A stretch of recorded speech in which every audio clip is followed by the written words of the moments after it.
കൂട്ടുകാരെ നമുക്കൊരു കല്യാണത്തിന് പോവേണ്ടി റെഡി ആയല്ലോ. അപ്പോൾ ഫസ്റ്റ് ഞാൻ കുറച്ച് മോയ്സ്ചറൈസർ അപ്ലൈ ചെയ്യുന്നുണ്ട്. പിന്നെ നമ്മളെ മുഖമൊക്കെ നന്നായിട്ട് ചുവന്നിരിക്കാൻ വേണ്ടി ഞാൻ കുറച്ച് വാരിക്കോരി കുറച്ച് ബ്ലഷ് ഇട്ടിട്ടുണ്ട്. അപ്പോൾ അത് നന്നായിട്ട് ബ്ലെൻഡ് ചെയ്ത് കൊടുക്കാം.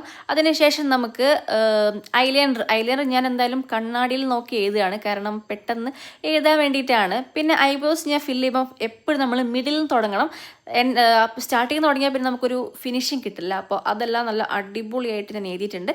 പിന്നെ നമുക്ക് ലിപ് ബാം ഇട്ട് കൊടുക്കാം. ലിപ് ബാം ഞാൻ ലിപ്സ്റ്റിക്കിൻ്റെ മുന്നേ എന്തായാലും അപ്ലൈ ചെയ്യുന്നുണ്ട്. പിന്നെ നമുക്ക് ലിപ് ലൈനർ എന്തായാലും വേണം, കാരണം ഒരു ഫിനിഷിങ് ഉണ്ട്. പിന്നെ ഞാൻ സ്ഥിരം ഇടുന്ന ഒരു ലിപ്സ്റ്റിക്കാണ്, ഒരു പിങ്ക് ഷെയ്ഡ്. എനിക്ക് ഈ ഷെയ്ഡ് ഭയങ്കര ഇഷ്ടമാണ്.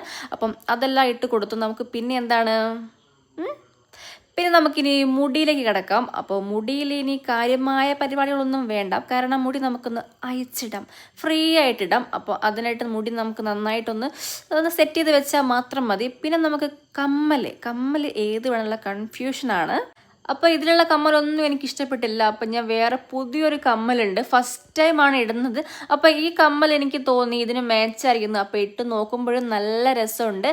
പിന്നെ നമുക്കൊരു പൊട്ടും കൂടെ വെച്ച് കൊടുക്കാം. പിന്നെ നമുക്ക് വാച്ച് കൂടി വെച്ച് കൊടുക്കാം. നമ്മളെ ലുക്ക് കംപ്ലീറ്റ് ആയി. പിന്നെ ഈ ചുരിദാറിൻ്റെ ഷോള് അതെനിക്ക് ഭയങ്കര ഇഷ്ടമാണ്. ഷോൾ നല്ല ചുരിദാറേ ഇഷ്ടമാണ്. ഇതെൻ്റെ ഏട്ടൻ്റെ അമ്മ വാങ്ങിച്ചെന്നാണ്. എനിക്ക് ഭയങ്കര ഇഷ്ടമുള്ള ചുരിദാറാണ്. അപ്പോൾ ഇന്നത്തെ വീഡിയോ ഇത്രേ ഉള്ളൂ. അപ്പോൾ എല്ലാവർക്കും ടാറ്റ ബൈ ബൈ. അപ്പം ഞാൻ എന്തായാലും കല്യാണത്തിന് പോയിട്ട് വരാം. ടാറ്റ.